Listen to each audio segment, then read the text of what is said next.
Hello and welcome to Update X, where I talk to you about what's been going on in the video game industry over the past week. Uploaded every Monday morning at 5 a.m. Central Time on YouTube and podcast platforms like Apple Podcasts and Spotify. Also streamed live on Twitch when I record at The Only Rush on Sundays. I'm your host, Brandon Reshitar at The Only Rush on Twitter, Twitch, and basically everywhere else. Today is your update 10.1 for October 5th, 2020, where I'll be telling you what we found out this past week from some hands-on experiences with the Xbox Series X and PS5. And we're going to start with the Series X. So a lot of people have been getting preview versions of the Series X over the past week, like Greg Miller, Alana Pierce, Ryan McCaffrey from IGN, Tom Warren from The Verge, Jeff Grubb, Digital Foundry, and a ton more. So they've been doing all their tests on load times, frame rates, quick resume, and all that. And the improvements are definitely impressive, but of course not everyone is satisfied with them. Most of the comparisons we've been shown have been on loading up Xbox One generation games from the home screen on an Xbox One X versus an Xbox Series X, as well as booting up the console from scratch, which takes about 10 to 12 seconds on the Series X compared to almost a minute on the One X. As for the games, in a lot of cases the load times are cut down by more than half. Some of the more notable examples from tests done by The Verge are Red Dead Redemption 2 loading in 1 minute 35 seconds on the Xbox One X compared to 52 seconds on the Series X.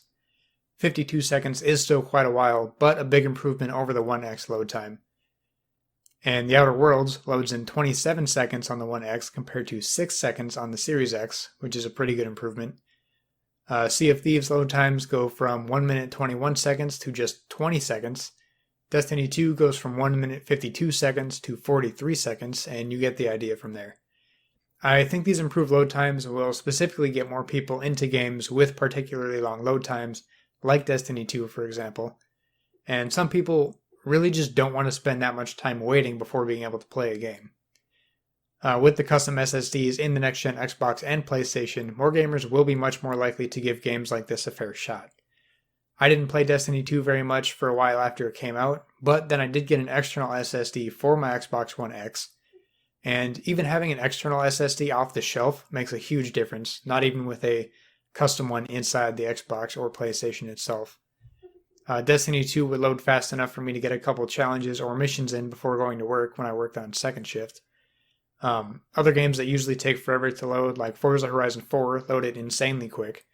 And just like the Series X bringing the Sea of Thieves load times down from 1 minute 21 seconds down to 20 seconds, the external SSD that I bought off the shelf loads in about 31 seconds. So not quite as fast as the internal custom SSD in the Series X, but pretty damn close, and it's still pretty good.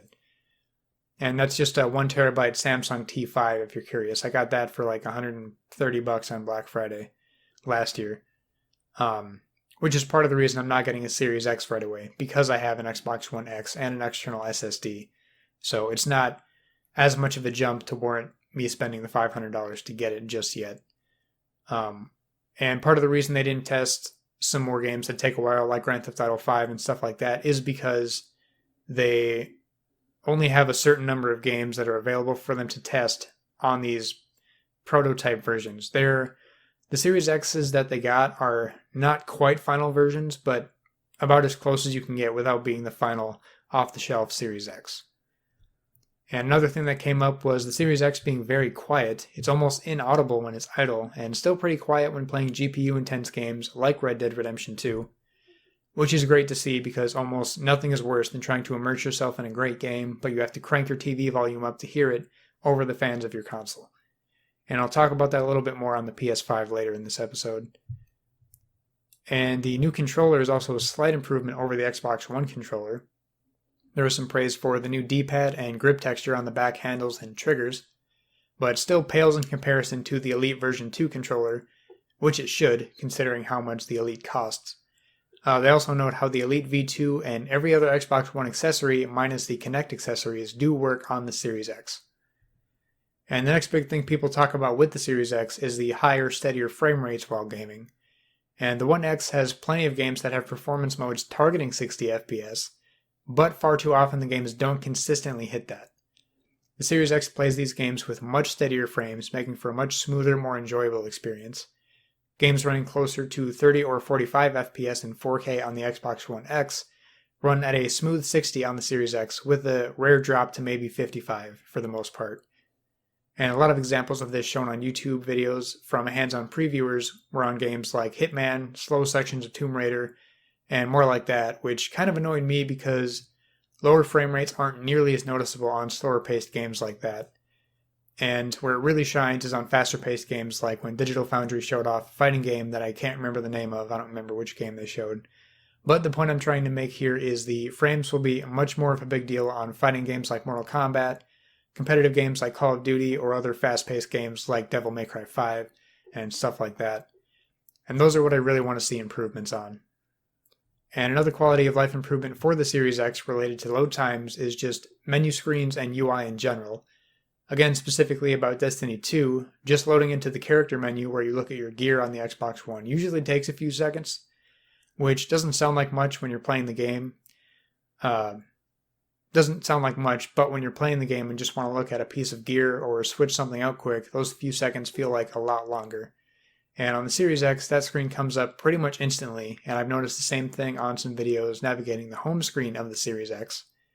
Going to Games and Apps, the store, and other tabs is instant, which is a very welcome improvement to the Xbox One, taking a few seconds to get to some sections of the UI. And next up is Quick Resume, which is the feature that lets you jump in between games and picking up right where you left off, without having to load the game from the beginning again. And the article from The Verge says that the Xbox One's version of this didn't work very well a lot of the time, but personally I've never actually had a problem with Quick Resume on my Xbox One. My Xbox One X at least. I love Quick Resume letting me get right back into my games where I pause them after either playing something online with friends or after shutting my Xbox off for the day and getting back to it the next day. But with the Xbox One, I think it's just 2 games at a time that you can use the feature with. But the Series X takes that and really improves it with 5 games in Quick Resume done pretty easily. And you might be able to do 6, but the articles I've seen just did 5. And switching in between takes around 5 seconds, and Quick Resume even keeps games in the background after a console reboot for updates, which is pretty cool. And keep in mind you won't be able to do this with live games like Destiny 2 or Sea of Thieves or stuff like that, since those are always running and the world is always changing, which makes sense. And Tom Warren's closing thoughts on his preview experience were this. Quote, "The experience of switching back to an Xbox One was genuinely dispiriting. For running my existing Xbox games, the Series X feels like I've just upgraded my iPhone. Everything feels smoother and faster. These games aren't even optimized for the console and they're already running better, so I'm excited to see what truly optimized games will offer in the coming weeks." So good to see there. It's to be expected that they're going to run better, so it's one of those things where we like to hear it, but if we didn't hear that, we would be questioning why. And one disappointing bit of news that came with this, though, the Series X was always advertised as having a 1TB SSD, which is normal because new hardware is always listed as the full storage minus the OS and stuff like that, so they're not going to tell you what the usable storage is until you get it or until you see previews like this. And until recently, we haven't known how much of that is actually usable, and we now know that we will have 802 gigabytes of usable storage in the Xbox Series X, leaving almost 200 gigabytes to the operating system and essential system files. It's never something we like talking about because it means less room for our games on our consoles. 800 gigabytes is still a pretty good amount of space, and it's actually an improvement over the usable storage we got in the Xbox One X from its 1TB hard drive. There we only got about 780 gigabytes, and unfortunately 1TB means less and less every year, with some games taking up almost 200 gigabytes, looking at you, Modern Warfare. So depending on your games, 800 gigabytes might not hold as many as you'd like. There are a couple things that will help with that in the future, one of them being the Seagate 1TB expansion drive, which will give you another 920 gigabytes of usable storage, which can run the next-gen games, since it is the same SSD tech as the internal storage in the Series X. But that option is pretty pricey still, sitting at $220, which is a lot. It's only $80 less than it costs to buy a Series S. It's insane. But SSDs aren't cheap, so we can't really expect it to be that much cheaper than that. And also you can use USB 3.1 external hard drives, but they won't be able to play next-gen exclusive games since those will be taking advantage of the internal SSD. However, you can play backwards compatible games using those, so you can save all of your internal storage space for the newer next-gen games. You can store next-gen games on an external hard drive, you just have to move them to internal storage in order to play them. Which sounds a bit worse than it actually is, because transferring games between the custom internal SSD and a USB 3.1 drive is actually pretty quick, thankfully. And one more thing, the Series X will let you uninstall parts of games to free up some space, while still playing the parts that you want. The Series S will also have this feature, and this will be an optional feature which developers will be able to opt into, and hopefully most of them do choose to utilize this feature. For example, if Call of Duty chooses to use it, we could potentially uninstall the campaign once we're done with it and only keep the multiplayer aspect installed to save some room. And I didn't list what articles I was getting this information from because there were a lot of different ones, so it's a thank you to Ryan McCaffrey from IGN, Tom Warren from The Verge, Digital Foundry, and Connor Sheridan from Games Radar is where I got all the articles for that Series X previews. And going on to the info we've gotten about the PS5 recently, a few games have confirmed that PS4 saves will not transfer to PS5, unfortunately. Probably the most interesting example is Yakuza Like a Dragon, which is coming to Xbox November 10th and coming to PlayStation March 2nd, 2021. I'm grabbing this info from a GameSpot article by Alessandro Barbosa. The game's developer RGG Studio confirmed that all players will get a free next-gen upgrade for the game if they buy it for current-gen hardware.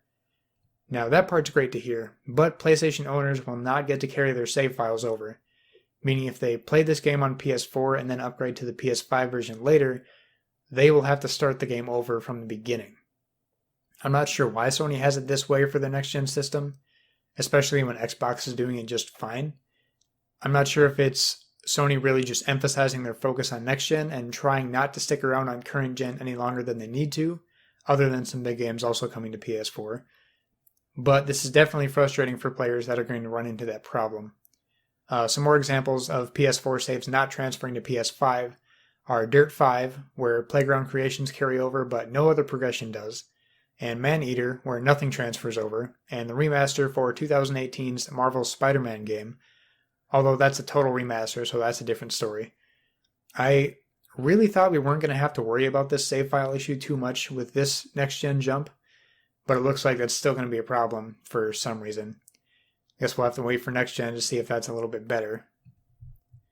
Also today when I'm recording this, we got some hands-on videos of the PS5 on YouTube from some content creators in Japan. I went through all the videos I could find, and they all showed pretty much the same stuff for the most part, so kind of a if you've seen one, you've seen them all kind of thing. They all showed gameplay from Astro's Playroom, which is the game that comes pre-installed on PS5s. And almost all of them showed gameplay from Godfall, and a few showed Devil May Cry 5, and a couple showed Balan Wonderworld. And we didn't get to see any UI, unfortunately. I'm still really curious what they did to that, considering they said they gave it a total overhaul from the PS4 UI. The gameplay from Astro's Playroom was pretty basic, just showing the features of the DualSense controller. But we can't really get much from a video of that. We kind of have to feel that ourselves, which is why these are so hard to show the features of the DualSense, because no one's actually holding it in their hands except for these small handful of creators in Japan. The only notable thing outside of that I saw was the respawn times in Godfall, and a handful of the YouTubers got to a point where they died in the game and had to respawn, and I have some speculation that one or two of the videos had some trimming just to make the video flow better, but I do think a couple other ones that I saw showed real-time respawn, which took all of like 2 seconds. Which is very satisfying and exciting to see because I am so tired of waiting 30 seconds to a minute to respawn in games, specifically games where you die frequently. So I'm hoping for the same kind of deal in Demon's Souls. And seeing Godfall gameplay also made me question buying the game a little bit on kind of a different note. The gameplay just looked very linear and simple for the most part. Granted, this is a game that's not out yet, and these previews were very limited, so you shouldn't judge it based on that, but I'm probably just going to wait for a before you buy video before getting that one. It does look really good though, graphically. And the next article I'm getting info from is by Zormina Khan at PlayStation Lifestyle, talking about the cooling system, and the gist of it is the PlayStation 5 is really quiet, which should give everyone a huge sigh of relief considering how loud the different PS4 SKUs can get. The 4Gamer team said they played Godfall in a room with a temperature of around 86 degrees Fahrenheit due to the studio lights, but barely heard the PS5's fan. They noticed the air emanating from the console was warm but not hot. They couldn't locate a heatsink on the console and suspect that the top side houses a huge 200 to 240 millimeter fan. Dengeki's team claims that they didn't hear any fan noise while playing Astro's Room or Godfall for approximately an hour and a half. So it's really good to see that we may not have to turn up our TVs to hear our games over the console's fan. Again, like I was talking about with the Xbox Series X as well. And on a simpler note, Sony said the DualSense will now have universal button logic, meaning that Japan and the rest of Asia will now have to press the X button to confirm instead of circle, which I didn't even know was a thing before today. Apparently they've been using those two buttons flipped from how we use them, and I think if we were in their shoes that would be kind of a pain and would take some getting used to for sure. Specifically when going through menus and the PlayStation Store and either accidentally backing out of something or even accidentally buying something could be an issue for some people. And the DualSense also reportedly has a row of 4 LED lights at the bottom of the touchpad to show which player that controller is assigned to. For example, if you're player 3, the first 3 lights will be on the controller, which is a pretty cool returning feature from what they had on the PS3, I think. And ending off the PS5 news with some bad info, but it's also a rumor, so don't put too much weight to it. Some leaked images show that the PS5 might only have 664 gigabytes of usable internal storage after the OS is loaded onto the console. That would mean the OS on the PS5 would take up a similar amount of space as the OS on the Series X, like I talked about earlier in the episode. And after I just talked about how much storage games are starting to take up in the future, 664 gigabytes doesn't sound like that much. Honestly, I think people would be fine enough though, because some people like me who have multiple terabytes of storage are used to not needing to manage storage at all because we have enough. But in all honesty, I don't play more than a small handful of games at a time anyway. So I think we all just need to actually start managing storage and being realistic about what games we actually need on our internal storage spaces. And one more story I wanted to go over is CD Projekt Red mandating 6-day work weeks leading up to the launch of Cyberpunk 2077. This story has been kind of messy since it broke, grabbing info from a Bloomberg article by Jason Schreier. One reason this is so surprising is that the co-chief executive officer of CD Projekt Red, Marcin Iwinski, told Kotaku last year that the company would be avoiding mandatory crunch and was committed to allowing employees to work without overtime. Apparently not committed enough, seeing that 6-day work weeks are now mandatory. An employee of the company said some staff had already been putting in nights and weekends for more than a year. Hearing all this is even more crazy when you remember the game was initially supposed to release in April this year, and then first got delayed to September, and now got delayed to November, and now they're crunching even harder.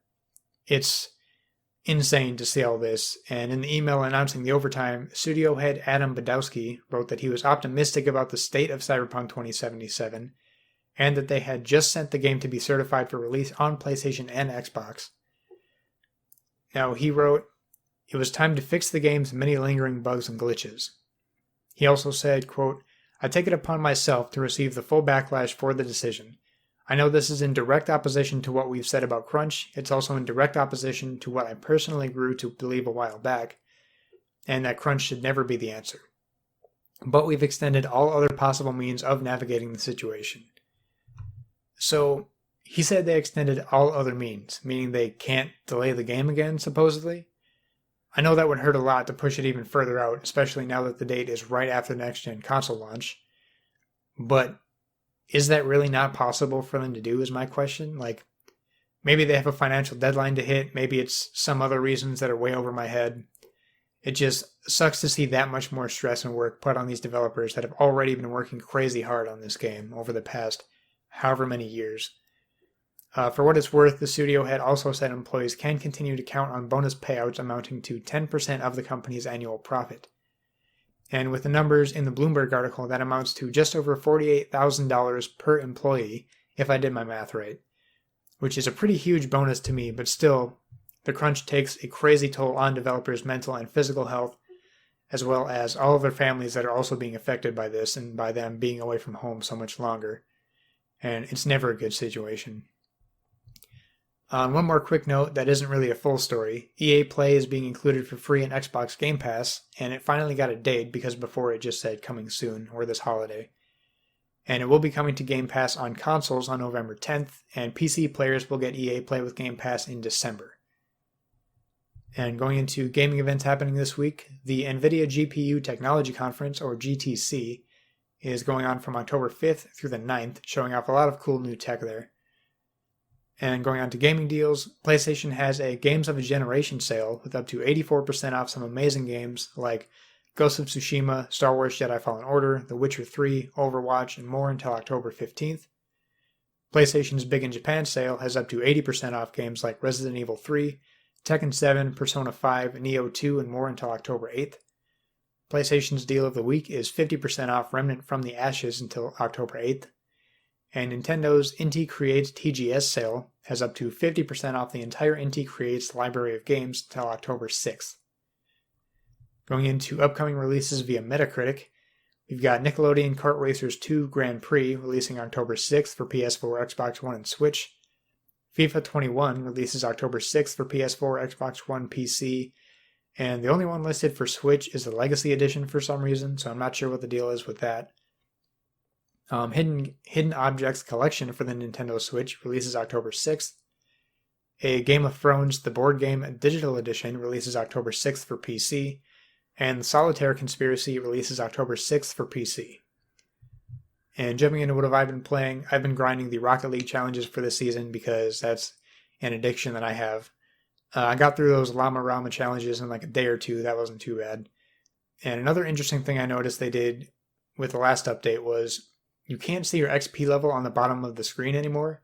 Now it just shows your Rocket Pass level, which just shows that Rocket League wants players to focus more on the pass rather than their level, obviously since the Rocket Pass gets players to spend more money. So now you can only see your XP level by going to your profile and looking at it that way. And also I've been streaming God of War on Twitch still at The Only Resh, so come hang out when you see me streaming that. That's still been a lot of fun. That's been about it this week as far as what I've been playing. It's been kind of busy, so I haven't had as much time as I would like. So this has been your update 10.1 for October 5th, 2020. Thank you so much for watching on YouTube and for listening on podcast platforms like Spotify and Apple Podcasts, and for watching live on Twitch. Subscribe to the podcast feed and the YouTube channel to make sure you never miss the gaming news. You can also follow the show's Twitter and Instagram pages at UpdateXShow, and my personal Twitter page at TheOnlyResh. So thank you again for watching and listening. Have an awesome week.